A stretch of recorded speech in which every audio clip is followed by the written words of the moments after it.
We're here today at the Royal Faculty of Procurators in Glasgow for the launch of my book, A Practical Guide to Crofting Law. Books that have been written to date on crofting law have been aimed specifically at lawyers. They have case citations and statutory citations and they're detailed legal textbooks. The book I've written is really an accessible guide, a practical guide to crofting law, which is aimed not just at lawyers but also at crofters and landlords and anyone really that's got an interest in crofting law, where they can find the basics of crofting law and then if need be they can delve deeper in other books. The book will benefit anyone with an interest in crofting law, so whether it's crofters, landlords, land agents, lawyers, anyone really that's interested in crofting or crofting law will find the book of use. I think it's a great book. I think it's up to date.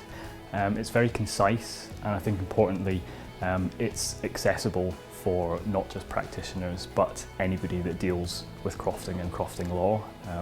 I think it's a book that crofters will also be able to pick up and find accessible and perhaps find answers to the problems that face them.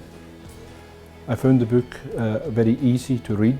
It was a book that I couldn't put down once I started reading it, and found it a very helpful guide to where to look for answers when these issues come up. I think its readership is probably aimed at people who need to know a little bit about the basics of crofting, to understand just what crofting is about, or crofting law is about, without having to grapple with all the intricacies and detailed expositions of the problems that crofting law creates. So it will be, it's a practical book from that point of view. It's useful for practitioners, for a quick guide as a starting point to investigate crofting issues that might arise. And I think it will be useful for students that are studying property law and rural property law.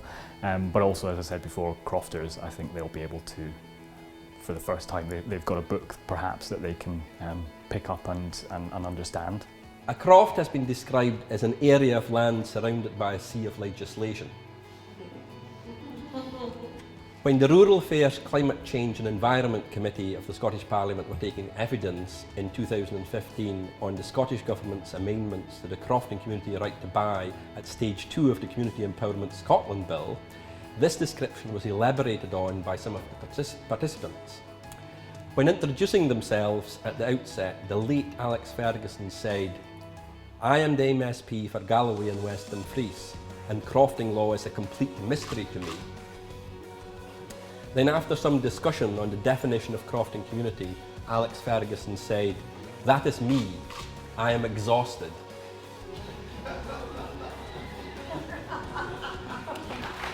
Given the complexities in crofting law and the fact that legislation is going to be reformed again to hopefully simplify crofting law, I'm hoping that my book will be used by the Scottish Government as a basis for the problems that exist with a view to improving crofting law for the future of crofters in Scotland.